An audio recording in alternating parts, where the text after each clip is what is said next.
Zimu Woyera yendani, Zimu Woyera yendani, wondi nthawi yanu yendani, Zimu Woyera yendani, Zimu Woyera yendani, Zimu Woyera yendani, andi nthawi yanu yendani, Zimu Woyera yendani, Zimu Woyera yendani, Zimu Woyera yendani, ino ndi nthawi yanu yendani, Zimu Woyera yendani.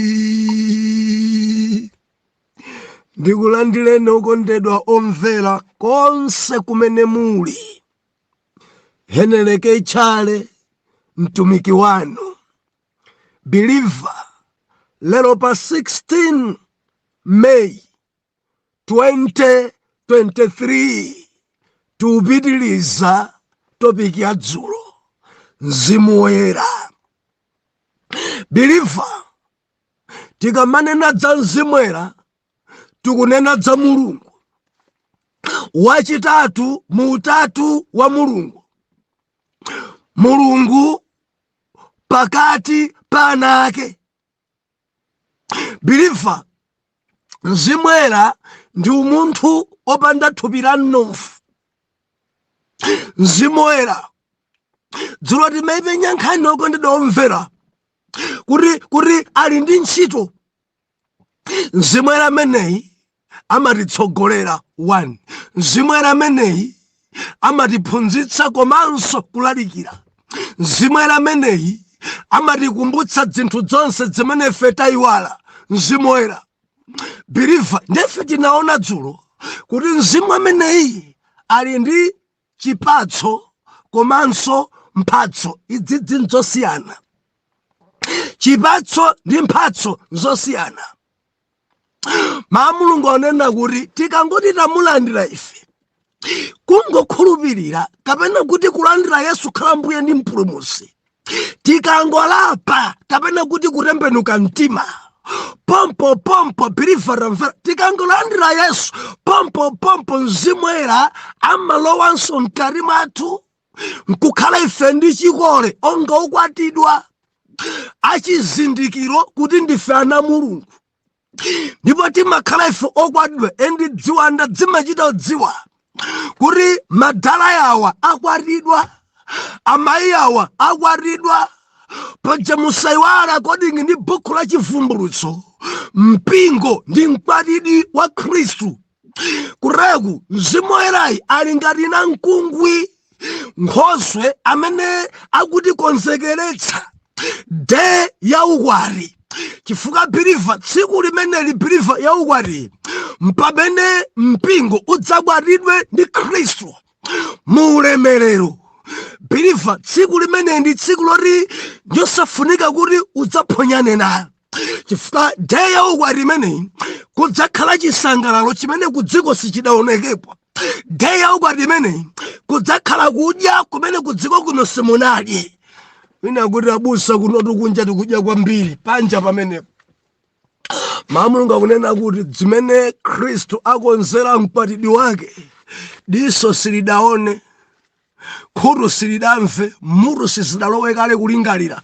Kuti zimene mumalingalira za ulemerero zobeliever zili ndi malire, koma zimene Khristu akonzera oyera mtima zazikulu zoposa zimene munthu amalingalira. Kuli zabwino kumwamba, idzakwa na de ya ukwati. Mzimu Woyera pano akutikonzekeresa. Zoni manena kuti tikamanena kuti kuli ukwati Saturday, amakhala kuti akonzekera kwa nthawi yayitali. Pamakhala malangizo amene amaperekedwa imene mukuilowayi ndi banja, imafunika morere, mwende morere, kukonzekera udzavale bwanji, udzakhala bwanji, kuti udzakhaloneka buno kwambiri birifa nyengo tili nayo ino namkungwi Nkhoswe Mzimu Woyera ali bize kuti konzekeresa kuti day yathu yaukwati ndi Khristu idzakhale day yopambana kwambiri, and ndi Mzimu Woyera amene akuti konzekeresa panopa. Ndimafuna ndikupempheni okondedwa omvera, mvetserani zimene namkungwi akulangiza. Akamanena kuti izi usamapange ndi okwatidwa, udzimvetsera. Namkungwi amakulangiza ndi okwatidwa ndi opabanja, usamayende ntchafu banja, udzimvetsera. Namkungwi adzikulangiza Mzimu Woyera, mamuna wako izi samakonda, ndimati ndinene mamuna aliyense ali mzokonda zake, zilipo zimene samadzifuna. Mamuna Yesu birifa ramvera safuna zominula ayi. Mamuna Yesu safuna kuyenda ntchafu banja ayi. Mamuna Yesu safuna za kwefula ayi. Nde Mzimu Woyera amalankhula nkari mwachipatso zoti nanena kuti pali chimwemwe, mtendere, kukoma mtima, chikhulupiriro, kuleza mtima, kufatsa zifundo, chiletso. Nde nkarimo amakuletsa mene wavalira mungende munsewu. Tayang'ana wekha kudziyang'ana kuti utuluke pakhomo paja kumva mendo inga kutsutsa nkari Mzimu Woyera. Ndi okwatidwa ariyo. Mamuna wako Yesu akakuona chonchi ntchafu chonchi, bwerera kavaleza chitali, bwerera. Wina osakuuza, olo anako osakuuza, olo mamuna ako osakuuza, olo mkazi ako osakuuza, wekha kubwerera nkuchifula nkuvala china. Ndekuti ndiwe mkazi omvera namkungwi. Mzimu Woyera amalangiza opemphera ngariwe, ungamaledzerebe kachasube. Mamuna ako usakufuna chinkazi choledzera. Kenako basi akuluakulu umene usindipita konse udzimvera akamakulangiza namkungwi. Amatsutsa chipatso chimatsutsa, no iziyayi. Umakumana naye, nimafanene ku dziko langa njerekezini ntchito yake kufunsira.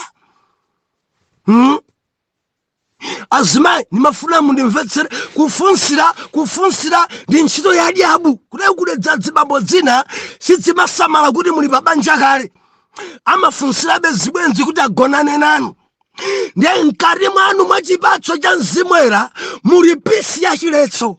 Akamati nimakukonda amanena dzimau za mpiri zokukomedwesa. Ineyo nditati ndakhala nanu ndekuti basi dziko lonse liratha, inu yayi Mulungu adaumba pa inu, ine ndagoma nanu mene mukuonekera. Akuchemerere dzimiyendo dzanudzi, achemerere nkhope yanuyi, ayi amene mukuonekera. Tamvera. Nde mkati mona namkungwi amakuuza, nangaseni Mzimu Woyera ali mkati mwako amakuletsa. Ndi chirombo ichi, ndi chibandubandu ichi, chipanga ichi chigandanga chifuna chikuonongera ukwati wako ndi Yesu, chikane. pompo machikana kuti sinimapanga pada. Mwina mmasomo anu mundaoneka ombwambwana kapena kuoneka ngati oyendayenda, koma pada ndilibe. Endi mawu amene wasamachoka wampamachoka chifukwa cha wankariyo amene amanena kuti ayi idzi ayi. Mundimva okondedwa, amabwera wina osadziwa kuti ndi wokwatidwa kale ndi Mzimu Woyera, nkubwera kuti akugwire bere. Mzimu Woyera wankati amene kuti no, usavomerese mkono wake akugwire bere kapena kuti akumenye thako, mkanise. Nkari Mzimu Woyera ndikamba ndina ndiopemphera koma mangogwiridwa mabere, ndikamba ndina ndiopemphera koma mangogonedwa. Mudzafa Mzimu Woyera mulibemo, tsutso mulibe. Akhoza kuimpa kwaya nkumagonedwa sakutsutsidwa, alibemo Mzimu Woyera. Akhoza mapemphera kuchita uchimo sakumva kutsutsika, Mzimu Woyera mulibemo ndekuti iye sadatembenuke mtima sanabwadidwe alibemo chikole amangopita kuchachi amangodalitsika ndi kuvina kuchalichi amadalitsika kwambiri kuchalichiko kandi makwayala amadalitsika kankokhala m'mampando ena ndi azimayi akuluakulu kwambiri azibambo azimaudindo zazikudzimakwa ani azimaudindozo samamva kutsutsika ndekuti pa iwowo palibepo Mzimu Woyera. Mundimva ukamamva kutsutsika nimene ndikuchitasi ndi amakhala Mzimu Woyera na mkungwi mkatimo akukuletsa izi ayi ndiye ndipemphe kuti mudzimumvetsera. Amalankhula Mzimu Woyera dzimvetsereni, amachenjeza Mzimu Woyera mvetsereni, amakukaniza usachite mvetsereni. Ndikuti mvetsereni Mzimu Woyera. Mukamumvetsera kwambiri Mzimu Woyera amene believer amvera, moyo wanu mwenda bwino kwambiri pa dziko pano. Haleluya. Ena mangozindikira chimwa ndagonedwa mtima pa ndikadangopirira bola fanya Mzimu Woyera palibepo Mzimu Woyera. Ambuye akuthandizeni. Kodi simungamulandire Mzimu Woyerayo? Simungampepesa Yesu kulapa kumuza Ambuye lowani mkati mwange ndi Yesu salowa yekha amalawa limodzi ndi Mzimu Woyera pompo mayikidwa chikole kuti ndiwe wake wa Mulungu wokwatidwa. Amakutsogolera Mzimu Woyera, amakuthandiza Mzimu Woyera, amakukumbutsa Mzimu Woyera, amakupasa mphamvu zapadera Mzimu Woyera, amakupasa maso atsopano Mzimu Woyera, amakupasa makutu atsopano Mzimu Woyera, amakuthandiza kuganiza mwatsopano biliva Mzimu Woyera amene akalowa pa iwe tamvera umachita zosiyana ndi kale lako. Dzoni manena kuti anthu amachitana kuti nabanda amene bwanji naphiro amene naphiro uyuyu si wakale. Mudziwa kudziko kuno kuli mayina anthu amene apasidwa chifukwa chogwiritsidwa ntchito ndi mizimu yoyipa. Zinthu zitu zilipo ziwiri, Mzimu Woyera ndiye pali mzimu woyipa. Ngati mwa inuyo mulibemo Mzimu Woyera ndikuti uli mkati mwanuwo ndi mzimu woyipa. Ndi mzimu woyipa umachita moyipa chifukwa mbuye wawo ndi Satana. Endi Mzimu Woyera umachita zoyera chifukwa wachokera pa Mulungu. Mundimva, chiwanda ndi chiwanda. Mzimu woyipa ndi mzimu woyipa, kukhumbira zonyasa mzimu woyipa. Tili madzana Mulungu. Mzimu Woyera umakuthandiza kuchita zolongosoka. Mzimu Woyera umakuthandiza kuchita mogwirizana ndi yawe. Ndinene pano ngati mulibemo Mzimu Woyera pa inuyo pali mzimu woyipa. Ne mzimu woyipanso uli ndi zipatso zake. Mzimu woyipawo uli ndi ntchito zake. Ndeni manena dzulo kunena kuti mzimu woyipa ukachoka pompo umalowa ngoyera. Ndiye ukalowa Mzimu Woyerawo umalowa ndi zipatso. Ndiye chipatsocho chili m'mapisi awiri.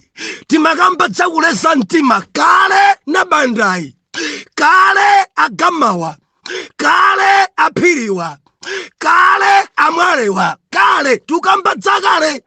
Kale iwowa sankali kugwirika, wina sankanenere mwano ndi zigogodo, wina sankanyoze ndi mabakera, sankaone mkazi akudusa sikete yomanula thupi yawe amamva yenda mpaka nathane naye kale.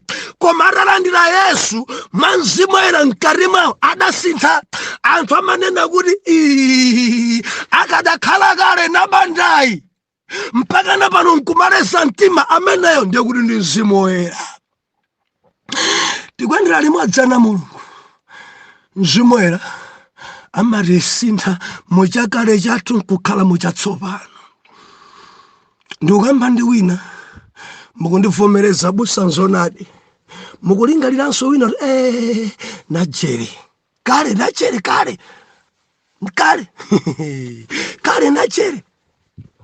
adali chilandira amuna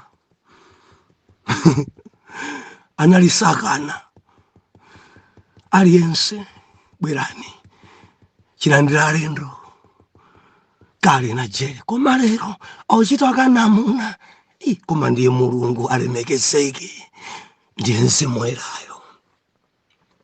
Kale adali azigogodo, kale adali mfiti uyu, kale adali womana kwa mpiri, koma chifukwa cha mzimu woyera panopa ngwa mtima wa mataya, panopa amathandiza abale, panopa dzakale zake zidatha, kale nkaenda mbulanda, kale adali wa mwano kwambiri, kale bilifo kamamva mompona amene wandiye kuri mzimu woyera atenga gawo. Iniyo ndi mboni. Mukudziwa wina mmodzi, mzibambo mmodzi mumulingalire mmutu mwanu kumtundu wanu kapena mmudzi mwanu bwanji kale bwanji mango lekaleka akazi lekaleka akazi kana mkazi kuthanaye myezi iwiri ndekuti acheza naye mango leka, koma atalandira Yesu mzimu atalowa mkati mwake ndi chipatso, kale dzakale zonse zidapita,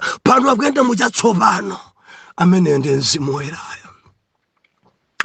Mwina ndikulankhula ndi wina mukutha kundivomeza kuti abusa ineyo kale sindidali kanthuyi, ndidali mansanza, zitsere kwere dzogona mbala. Kale ena mmachita katengedwa ndi akazanu kubala, kugona kulephera kudziwa njira ya kumudzi, anthu kumanena kuti amuna anutu aluku kuchita dzatengedwa ndi akumtundu, ena kubwera mpatekesi nkuchita kaoda mini basi 10 likatenge kwa dadaledzera, ndikupita kantenga munthu kampeza atha kudzikodzera ndalama zonse, salale zonse zatha kumweredwa. Pompa dali ngati bosi, anthu ankamwirira kuti abigi salala yonse, ana nkumagona ni njala yathera kubala. Kale lero bwa ndi amene alalikira, ndi amene akuimba keyboard, ndi amene ali mkulu wa mpingo, ndi amene atsogolera anthu nkumanena kuti mulungu si munthu pakadapanda mulungu. Ena pakadapanda Yesu kukutembenuzani mtima mukadafa kale chifukwa zimene munkachita kale. Bwenzi mutapita ni matenda pano, bwenzi mutafa ena takukhapani, bwenzi mutaonongeka, koma chifukwa cha mzimu woyera adachosa kale lanu neka chatsopano. Amene ndi mzimu woyerayo. Haleluya. Kodi mudamulandira? Kodi mumaenda naye? Mudziwa timaenda naye kulikonse mzimu woyera amene. Yesu wankayo ndimayenda naye. Wina amantsekera kuchipinda, akamapita ku business nkumapita okha, amantsekera kuntsekera, akamapita kuntchito nkumapita okha. Timaenda naye mzimu woyera. Tili mwadzika tidziyenda naye. David atadzozedwa mwa mzimu woyera, mantha analibe. Goliati kunyoza, kutukwana, kutani, kudzipopa, kuima pa dzuwa, zovala zonyezimira, chinthungo chachimanja chachitali cholemera 7 kg, koma Davide chifukwa chakudzozedwa kwa mzimu woyera ankadzona zinthu zimwe simple. Mzimu woyera amakupasa maso ena amene anthu kulibe, iwo amakupasa maso padera. Zimene anthu amazopa yosumazopa, amene ndi mzimu woyera. Amakupasa kulimbika mtima, mzimu woyera amakulimbikisa mtima kutidikirira, sukopeka ayi, umadikirira zako. Olo banja ulibe umadikirirabe, olo mphawi wakukwizinga umadikirirabe pa mzimu woyera. Surengeka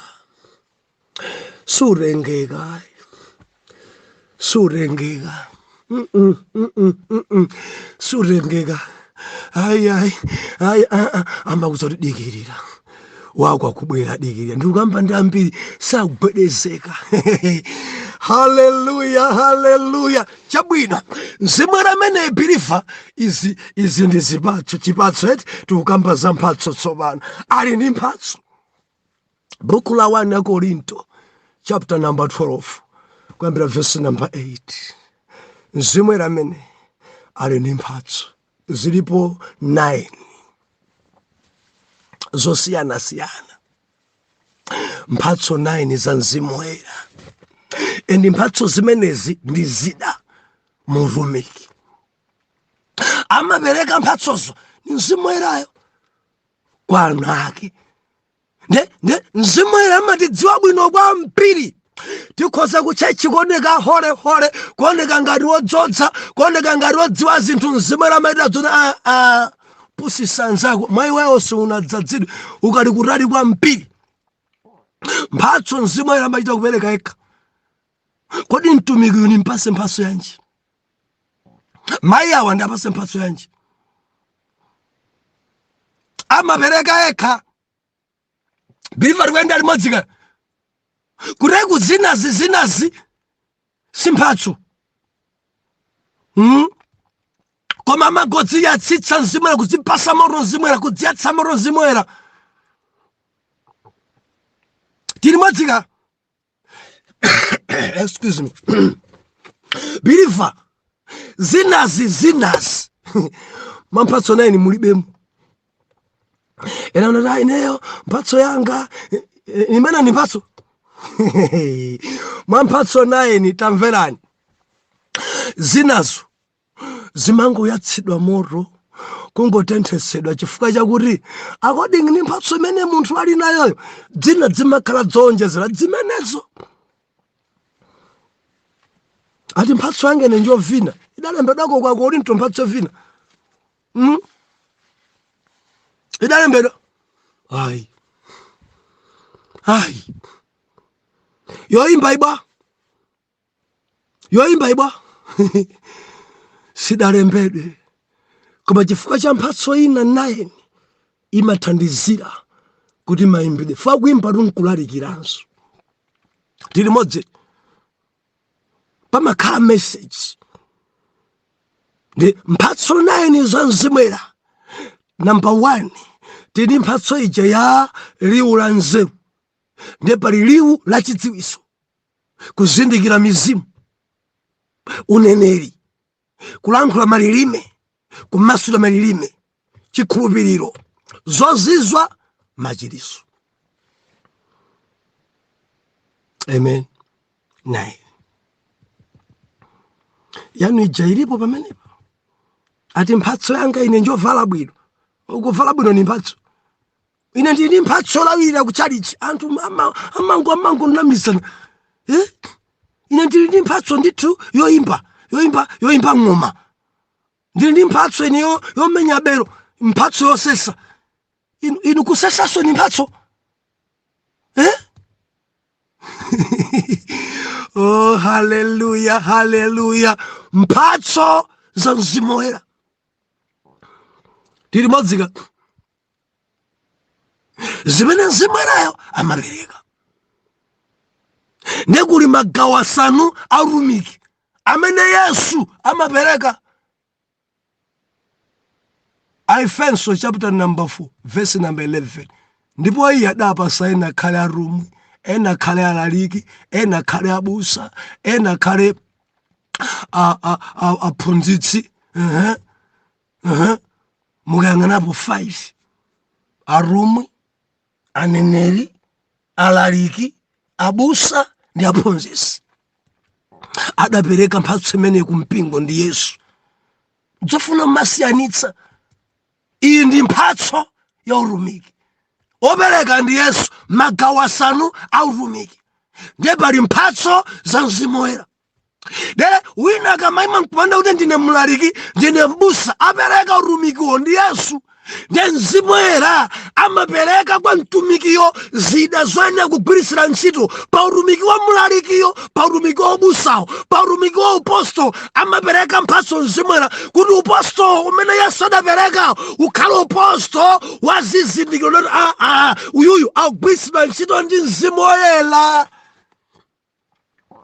Hallelujah. Koma ndi topic yaitali fa mphatso ina ilonse kuti tiyifukule imafunika nthawi yapadera 1 hour. Mwachitsanzo liwu la nzeru. Si nzeru zimene mumana basi mwana wanga akhoza nambala 1 akhoza 6 points ndikuti ameneyi ali ndi liwu la nzeru mphatso. Ayi si zimenezo. Si nzeru zobadwa nazo si nzeru zakusukulu. Ayi amakhoza bwino ali ndi masters si zimenezo. nzeru izizi mwana mulungu ndi nzeru zimene Mzimu amadzipereka mu nthawi imene dziko ili kakasi, nkupereka anthu nkumanena kuti zinali kuti zimenezi. Endi zimene Mzimu amachita pa mphatso iyi ya mawu a nzeru amapereka kwa anthu amene ku dziko kuno ngonyozeka, anthu amene ku dziko kuno alibe mbiri, anthu amene ku dziko kuno m'maso mwathu timaona ngati ombwambwana. Mzimu amagwirisa anthu amene ntchito kuliwi ya mawu a nzeru. Anthu nkumanena kuti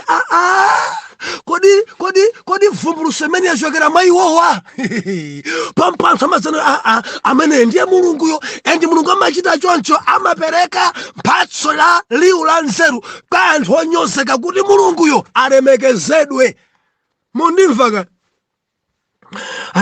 amfumu akuti amaweruza bwino kwambiri, amene aja kuti amene aja Mzimu adadalitsa ndi mphatso ya liwu la nzeru. No, sizimenezo. Amapereka mulungu Mzimu kwa anthu onyozeka kuti mulunguyo alemekezedwe. Zikachitika mwa nzeru kale anthu amatama maphunziro kodi ndi udindo wake paja ndi profesa iye mene kuchita ndi kuti basi dzikumweni afa adaphunzira kwambiri. Ndiye mulungu mphatso iyi amapereka kwa anthu amunsi onyozeka ndikulankhula zogwirika dziko nkumati yes, anthu pompa mati ameneyo ndiye mulungu. Chidziwiso mudziwa zilipo zinthu zina chifukwa chosowa chidziwiso taonongeka. Chidziwiso chikasoma tauhagana ni njoka. Chidziwiso chikasoma tanati dalingi ali songwe. Marenda enawa akubwera chifukwa cha uchimo. Mphatso ya chidziwiso imaulula kuti mkulu uyuyu kudwala ukuku adachimwa, mkulu uyuyu Satana adanchencherera, mai awawa mavuto awawa mphatso imaulula para sosi ya zinthu izi zichitikezi zachokera apa. Endi mphatso imene imapangisa kuti mpingo ukhale oraneri wangwiro. Mudziwa kumpingo kanthonamiza ambuya tithandize kwambiri. Chidziwiso amaulula ndani, kumulula ndani, kuzindikira vuto lenileniyo. Chidziwiso mwa chidziwiso Petro adamuza Ananiya, usatipusise ndalama wagulisa zambiri, bwanji kunyenga Mzimu pompa adafa Ananiya ni mkazi wake Safira. Chidziwiso mphatso iyi imayeresa mpingo. Nona kuti mphatso imodzi kusweka nthawi 1 hour kuifotokozera. Endi nthawi yapano imafulumira kwambiri, nthawi yapano mopaza kwambiri kuzindikira mizimu. Mphatso zitatu zili mgulu lija la vumbuluso. Maka masiku ano kumene kukuchitika zinthu zooneka ngati hole koma si hole. Pafunika mphatso yozindikira mizimu. Kodi ndi Mzimu Woyera kapena ndi chiwanda? Chifukwa maonenera kuphulika m'matchalichimu anthu nkumati praise God asali God. Anthu nkumalampira akunena chiwanda nkumachipasa ulemu. Nenani ambuye chili chiwanda. Anthu akudya zosanera kudya pasoeka mphatso ya kuzindikira mizimu. Zina zimene akumwa anthu zakumwa za kunyanja, madzi enawa kuchokera kunyanja, zimene anthu akumwa mawoirowa dzinazi zikuwaonongetsa anthu pakufunika kuzindikira mizimu. Ambuya tithandize. Ndekuli ya uneneri yomwe ija kulosera ndiba kulankhula malilime. Mphatso imene anthu ambiri alitsanzirako siku mavuta lobo raba riamando robo shakata mangotsanzirana pakuchitika phada kudziko kuno. Ndepali mphatso kumasulira lilimeyo ndekuli ja chikhulupiriro. Mwana mulungu mphatso ya chikhulupiriro zozizwa komanso machiliso zimayenderana. Tainani manena pano kuti Mzimu amene akakukomera mtima makupasa mphatso zonse 9, kukuninka mphatso zonse 9 zako. Chitsanzo ndi Petro achina Yohaniwa adaninka mphatso zonse 9. Ndi Mzimu amatha kufunira uyu ni mpase mphatso imodzi akodi ndi imene ulili. Mudziwa ambiri adagwanaso ankapempherera anthu mulungu ndikuchitisa anthu zotsatira zake adamba business adagwa. Nenzimwe amayang'ana kuti uyu ndisampasa amachiriso, uyu ndisampasa zozizwa, ayamba matukutuku, ayamba kutchukisa dzina lake, ayamba kudzimva, ambiri tamverani. Amapemphera mundipatse amachiriso sakupasa, chifukwa mmodzi akangochira pompopompo uyamba lipirisa. Ndijanjeze pano, ukapemphereredwa ukachira, akakuza kuti paseni ndalama tamvera ndi chiwanda, Mzimu Woyera salipirisa. Mzimu Woyera salipirisa. Anda kupempherera unalibe banja wapeza banja, ndipase ndalama zakuti dziwani kuti ndi chiwanda chochokera ku nyanja chofuna kuononga, si Mzimu Woyera. Mundipase ndalama ndikukabwera phiri ndicholinga ndikakupempherereni, ndalama dzodza chani? Anena ndi Yesu kuti pakufunika malandi. Dziwanda dziri balala ku dziko kuno, anthu mabizinesi ntchito sakulembedwa, angopeza yomwe ndikupempherereni, kumayambanso kugwiritsa ntchito mayina anthu ena, kuchimwa uchimo, viwanda. Tikhale m'maso tili masiku otsiriza. Ambuye atithandize kwambiri. Ambuye atithandize kwambiri. Mphatso yanu ndi yanji? Zozizwa mwini mphatso yanji? Mzimu akupaseni mphatso yanji? Ndikupaseni ntchito assignment, mfunseni kuti ine ndini mphatso yanji, mudziwe mphatso zimene zili mwa inu. Tini mphatso zitatu za vumbulutso, mphatso zitatu za kuwuzira, mphatso zitatu za mphamvu. Tisiyane pamenepa. Tamverani, amatipasa mphamvu Mzimu Woyera, amatichosera mantha Mzimu Woyera, amatipasa kulimbika mtima Mzimu Woyera. Atate, tikumfuna Mzimu Woyerayi, mwana wanu yakumfuna Mzimu Woyera uyu, kuti ampase maso atsopano, makutu atsopano, kuchita mwatsopano, ilemekezeke ndi kutamandika dzina lanu.